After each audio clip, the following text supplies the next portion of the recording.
1984, George Orwell. Parte 2, capítulo 8. Eles conseguiram, finalmente. A sala onde se encontravam era comprida e suavemente iluminada. A teletela estava reduzida a um volume baixo. A espessura do tapete azul escuro dava a impressão de se estar pisando em veludo. Na ponta mais distante da sala, O'Brien, sentado à mesa, sob uma luz esverdeada, tinha muitos papéis de ambos os lados. Não se dera ao trabalho de levantar o olhar quando o empregado fez Julia e Winston entrar. O coração de Winston batia tão forte que ele não sabia se seria capaz de falar. Haviam conseguido finalmente. Era só nisso que conseguia pensar. Foi um ato de imprudência ter ido até ali, e uma insanidade completa chegarem juntos, embora fosse verdade que tinham feito caminhos diferentes, e só se encontrado à porta da casa de O'Brien. Entrar em um lugar daqueles exigia controle dos nervos. Apenas em ocasiões muito raras uma pessoa via o interior das casas do núcleo do partido, ou entrava na região da cidade onde eles viviam. Toda a atmosfera do imenso bloco de apartamentos, a riqueza e a amplitude de tudo, os cheiros nada familiares de boa comida e bom tabaco, os elevadores silenciosos e incrivelmente rápidos, deslizando para cima e para baixo, os empregados de casaco branco correndo de um lado para outro, tudo intimidava. Embora Winston tivesse um bom pretexto para estar ali, fora assombrado a cada passo pelo medo de que um guarda em uniforme preto surgisse de repente de uma esquina, exigisse seus documentos e o mandasse ir embora. O empregado de O'Brien, no entanto, havia recebido os dois com boas maneiras. Era um homem baixo, de cabelo escuro e jaqueta branca, com um rosto em forma de diamante completamente inexpressivo, e poderia ser chinês.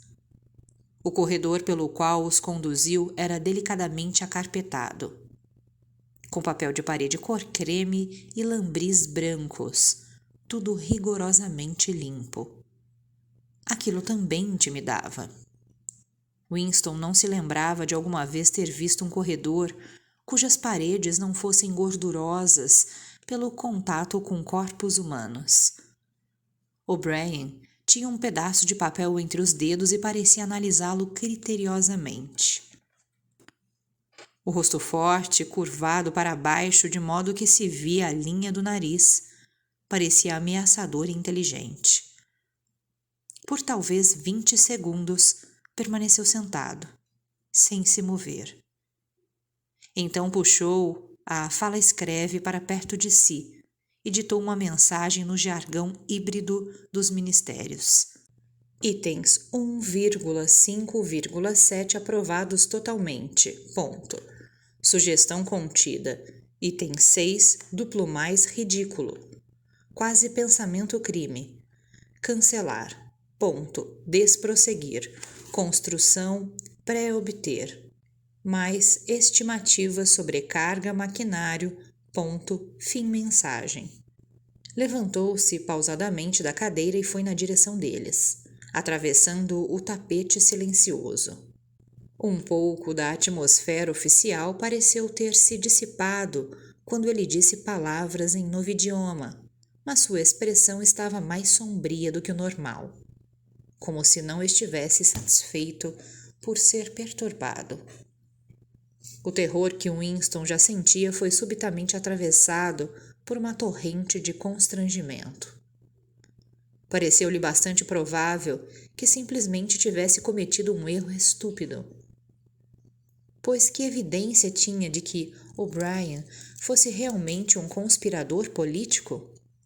Nenhuma, exceto uma centelha nos olhos e uma única observação equivocada.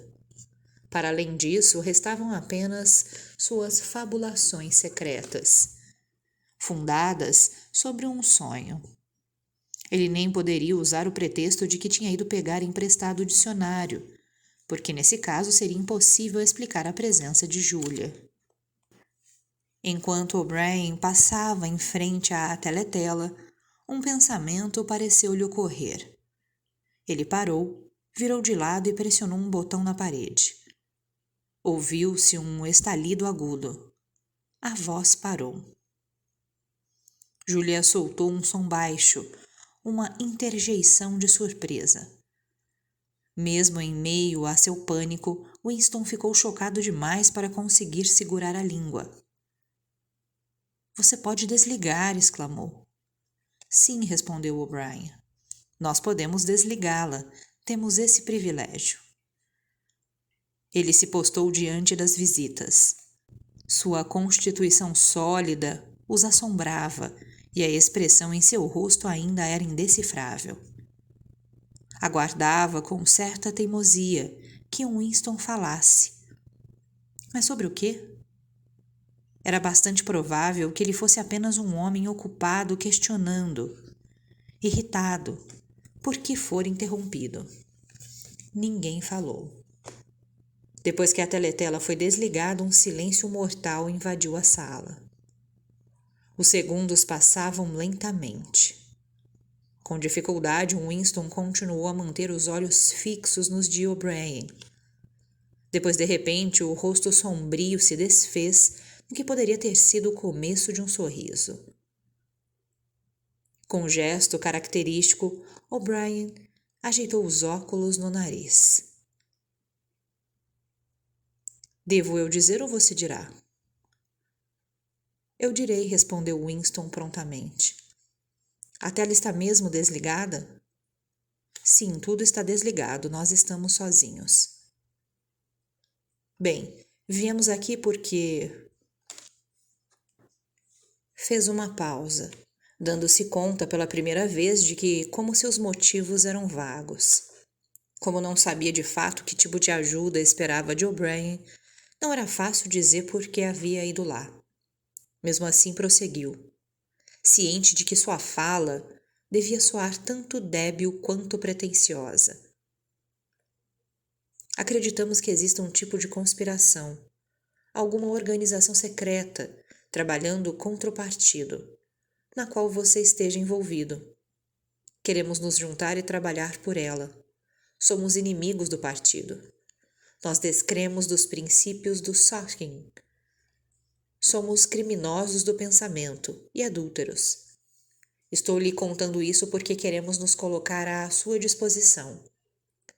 Se você quiser que nos incriminemos de outra maneira, estamos prontos. Winston parou e espiou por cima do ombro, com a sensação de que a porta tinha sido aberta. E de fato o empregado baixinho de rosto amarelo havia entrado sem bater, carregando uma bandeja com um decantador e copos. Martin é dos nossos, disse O'Brien impassível. Traga a bebida para cá, Martin. Ponha na mesa redonda. Temos cadeiras suficientes? Então vamos nos sentar e conversar sossegados. Traga uma cadeira para si, Martin. Vamos falar de negócios. Você pode parar de ser um empregado pelos próximos 10 minutos. O homenzinho se sentou muito à vontade, mas ainda assim com um ar de empregado, de um subalterno desfrutando de um privilégio. Winston o avaliou com o canto dos olhos. Ocorreu-lhe que a vida completa do homem era a interpretação de um papel, e que ele achava perigoso sair da personagem, mesmo que só por um momento. O'Brien segurou o decantador pela boca e encheu os copos com um líquido vermelho escuro. Isso despertou em Winston uma memória distante de algo já visto há muito tempo, em um muro ou cartaz publicitário. Uma garrafa enorme composta de luzes elétricas que pareciam se mexer para cima e para baixo e despejar o conteúdo em um copo. Visto de cima, o líquido parecia quase preto, mas no decantador brilhava como um rubi. Tinha um cheiro agridoce. Observou Julia pegar o copo e cheirar com muita curiosidade.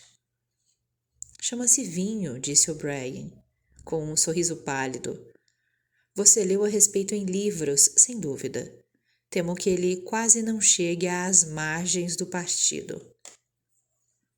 O rosto ficou solene de novo e ele levantou o copo. Acho que é melhor começar fazendo um brinde à saúde do nosso líder, a Emanuel Goldstein. Winston apanhou o copo com certa ansiedade. Vinho era algo sobre o que já lera e com o que havia sonhado, como o peso de papel de vidro e as rimas parcialmente lembradas do Sr. Charrington. Ele pertencia ao passado extinto e romântico, os velhos tempos, como ele gostava de chamá-los secretamente em pensamento. Por algum motivo sempre pensara que vinho tinha um gosto doce intenso, como o de geleia de amora, e um efeito que intoxicava imediatamente. Na realidade, quando engoliu, achou a coisa francamente decepcionante. A verdade era que depois de anos bebendo gin, ele mal conseguia sentir o gosto de outra coisa. Pousou o copo vazio. Então existe uma pessoa como Goldstein? Perguntou. Sim, existe, e ele está vivo. Onde eu não sei. E a conspiração, a organização é real? Não é só uma invenção da polícia do pensamento? Não, é real. Nós a chamamos de Irmandade.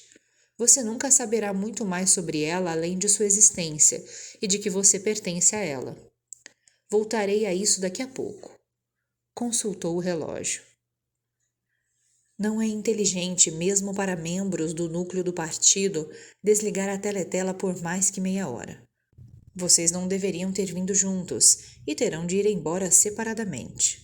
Você, camarada, inclinou a cabeça para Júlia, partirá primeiro. Temos cerca de 20 minutos à nossa disposição. Vocês hão de compreender que preciso começar fazendo certas perguntas. Em termos gerais, o que estão preparados para fazer? Qualquer coisa de que sejamos capazes, disse Winston. O'Brien havia se virado um pouco na cadeira e o encarava. Quase ignorou Júlia, parecendo presumir que Winston falava por ela. Por um momento, suas pálpebras baixaram. Ele começou a fazer perguntas em voz baixa, entediante, como se fossem rotina, uma espécie de catecismo cujas respostas, em sua maioria, já lhe eram conhecidas. Estão preparados para dar suas vidas? Sim. Estão preparados para cometer assassinatos? Sim. Cometer atos de sabotagem que possam causar a morte de centenas de pessoas inocentes? Sim. Trair seu país em favor de forças estrangeiras? Sim. Vocês estão preparados para trapacear, forjar, chantagear, corromper a mente das crianças, distribuir drogas que causam dependência, encorajar a prostituição, disseminar doenças venéreas, fazer qualquer coisa que possa levar à desmoralização e ao enfraquecimento do poder do partido? Sim. Se, por exemplo, servisse aos nossos interesses jogar ácido sulfúrico no rosto de uma criança, vocês estão preparados para fazer isso? Sim.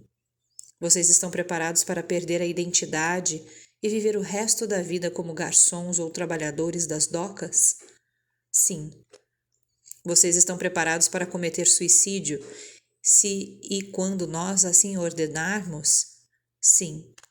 Vocês estão preparados os dois para se separar e nunca mais se verem de novo? Não, interveio Júlia. Pareceu a Winston que um longo tempo se passou antes que ele respondesse. Por um momento sentiu que era mudo. Sua língua se agitava em silêncio, formando as primeiras sílabas de uma palavra, depois de outra, de novo e de novo. Até pronunciá-la não sabia qual palavra iria dizer. Não, falou afinal. Vocês fizeram bem em me contar, disse O'Brien. É necessário que nós saibamos tudo. Virou-se na direção de Júlia e acrescentou com uma voz ligeiramente mais expressiva. Você compreende que mesmo que ele sobreviva, poderá ser como uma pessoa diferente? Nós talvez sejamos obrigados a dar-lhe uma nova identidade. O rosto, os movimentos, o formato das mãos, a cor do cabelo até a voz, tudo nele seria diferente.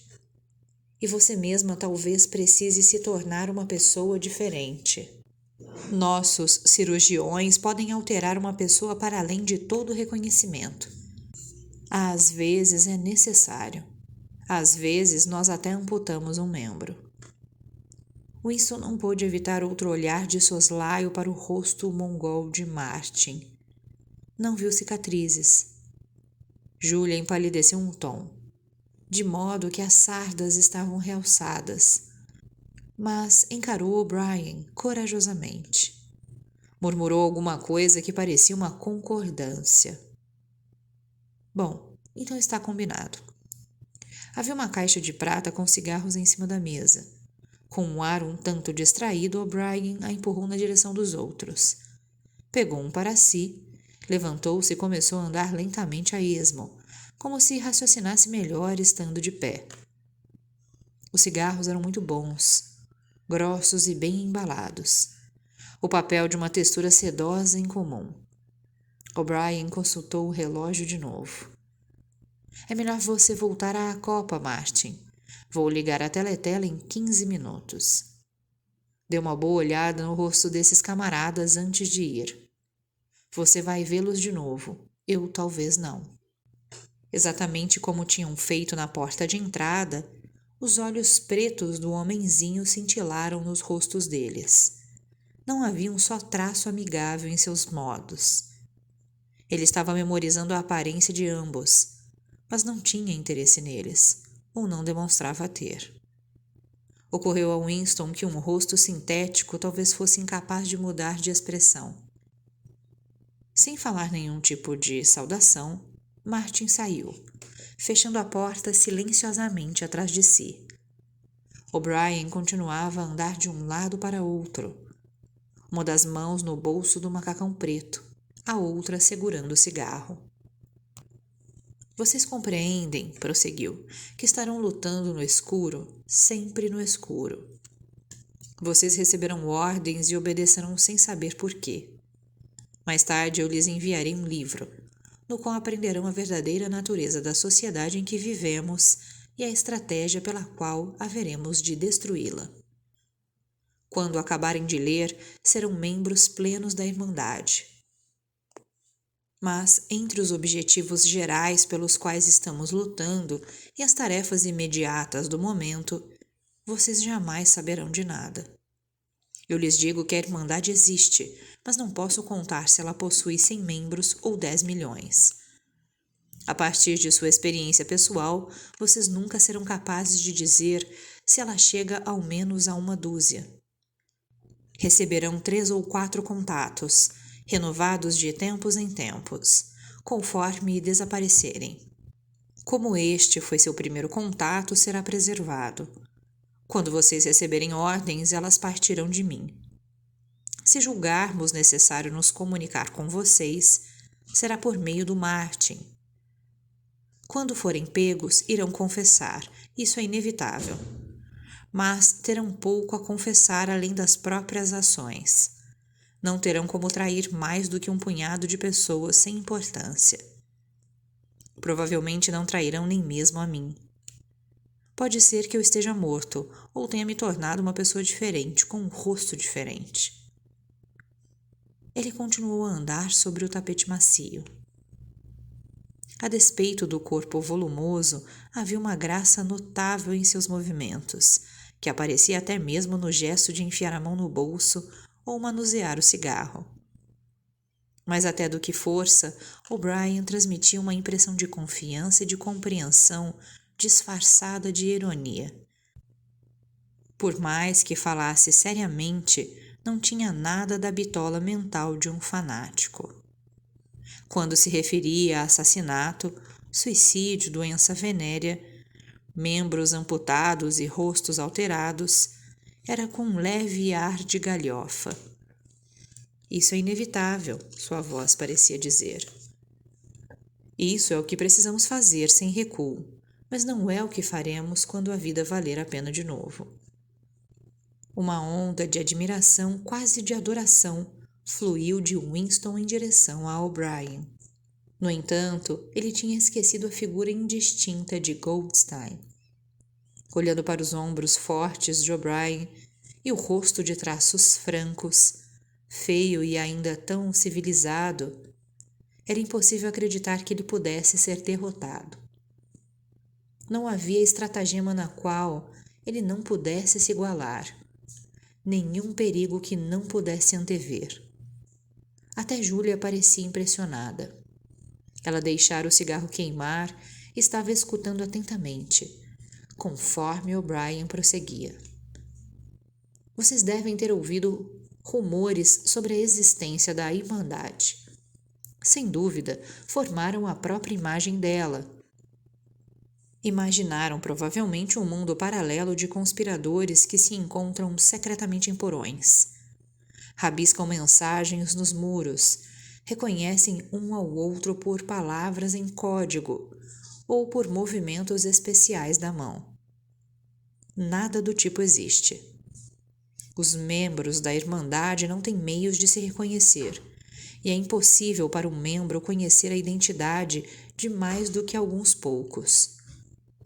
O próprio Goldstein, se caísse nas mãos da polícia do pensamento, não poderia fornecer uma lista completa dos membros nem outra informação que os levasse a ela.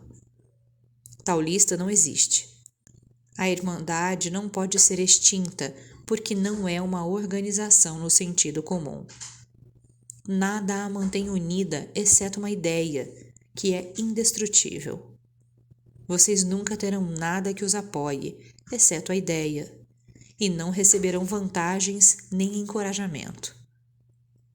Quando finalmente forem pegos, não terão nenhuma ajuda. Nós nunca ajudamos nossos membros. No máximo, quando é absolutamente necessário que alguém seja silenciado, de vez em quando conseguimos contrabandear uma lâmina para dentro da cela de um prisioneiro. Vocês precisarão se acostumar a viver sem resultados e sem a esperança. Trabalharão por um período, serão pegos, confessarão e morrerão. Esses são os únicos resultados que irão vir. Não existe possibilidade de alguma mudança perceptível ocorrer durante nossa existência. Nós estamos mortos.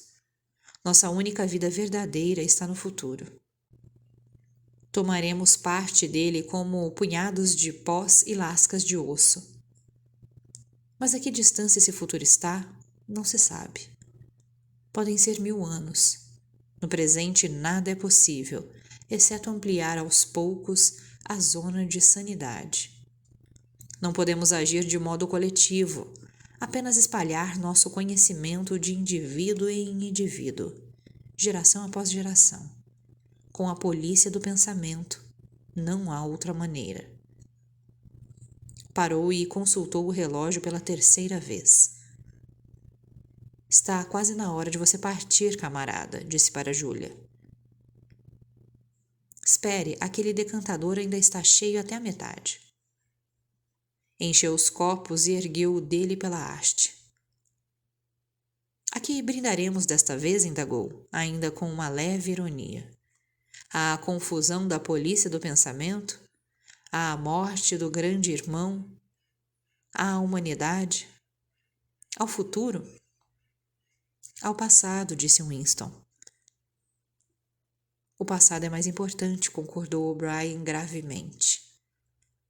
Esvaziaram os copos e um momento depois Júlia se levantou para sair. O'Brien retirou uma pequena caixa do alto de um armário e entregou a ela um tablete branco e achatado, recomendando que o pusesse sob a língua. Era importante, ele falou, não sair cheirando a vinho. Os ascensoristas eram muito observadores. Assim que a porta se fechou atrás dela, ele pareceu se esquecer de sua existência. Deu mais alguns passos e então parou. Há detalhes a resolver. Presumo que vocês tenham um esconderijo de algum tipo. Winston explicou sobre o quarto acima da loja do Sr. Charrington. Isso vai bastar por enquanto. Mais tarde providenciaremos outra coisa para você. É importante mudar o esconderijo com frequência. Enquanto isso, vou lhe mandar uma cópia do livro. O'Brien, Winston reparou, parecia pronunciar as palavras como se elas estivessem em itálico. O livro de Goldstein, você entende. Assim que possível. Pode levar alguns dias até que eu consiga um exemplar. Não existem muitos, como você pode imaginar. A polícia do pensamento os caça e destrói quase tão rápido quanto conseguimos produzi-lo. Faz bem pouca diferença. O livro é indestrutível. Você está ouvindo o canal Eu Ouvi Aquele Livro. Se a última cópia sumisse, nós o reproduziríamos quase palavra a palavra. Você leva alguma pasta para o trabalho? Em geral, sim. Como ela é? Preta, muito gasta, com 2 tiras. Preta, 2 tiras muito gastas. Bom, um dia no futuro próximo não posso lhe dar uma data certa. Uma das mensagens em seu trabalho matutino conterá uma palavra impressa com erro, e você precisará pedir uma repetição. No dia seguinte, irá trabalhar sem sua pasta. Em algum momento do dia, na rua, um homem vai tocá-lo no braço e dizer: acho que você deixou cair sua pasta. A que ele lhe entregar conterá uma cópia do livro de Goldstein. Você devolverá em 14 dias. Ficaram em silêncio por um momento. Restam alguns minutos antes que você tenha de ir, disse O'Brien. Vamos nos ver de novo, se é que nos encontraremos. Winston olhou para cima na direção dele. No lugar onde não há escuridão? Indagou hesitante. No lugar onde não há escuridão, respondeu O'Brien, como se reconhecesse a alusão. E nesse intervalo há algo que você queira dizer antes de ir embora? Algum recado? Alguma pergunta? Winston pensou. Não parecia haver nenhuma pergunta que quisesse fazer, nem o menor impulso de verbalizar alguma frase feita para causar impacto. Em vez de algo diretamente relacionado a O'Brien ou à Irmandade, veio-lhe à mente uma espécie de imagem composta do quarto escuro, onde a mãe passara seus últimos dias, o quartinho acima da loja do Sr. Charrington, o peso de papel de vidro e a gravura de aço na moldura de jacarandá. Quase aleatoriamente ele disse: você alguma vez ouviu uma velha rima que começa com laranjas e limões de baixa acidez? Cantam sinos de São Dinamarquês? De novo O'Brien assentiu. Com uma espécie de mesura grave, completou a estrofe. Laranjas e limões de baixa acidez. Cantam os sinos de São Dinamarquês. Passe para cá um dinheirinho. Estamos na igreja de São Martinho. Quando eu lhe pagarei, cantam os sinos de Old Bailey. Um dia serei rico, acredite. Cantam os sinos de Shoreditch. Você conhece o último verso? Sim, conheço, e agora receio que esteja na hora de você partir. Mas espere, é melhor eu lhe dar um daqueles tabletes. Enquanto Winston se levantava, O'Brien estendeu o braço.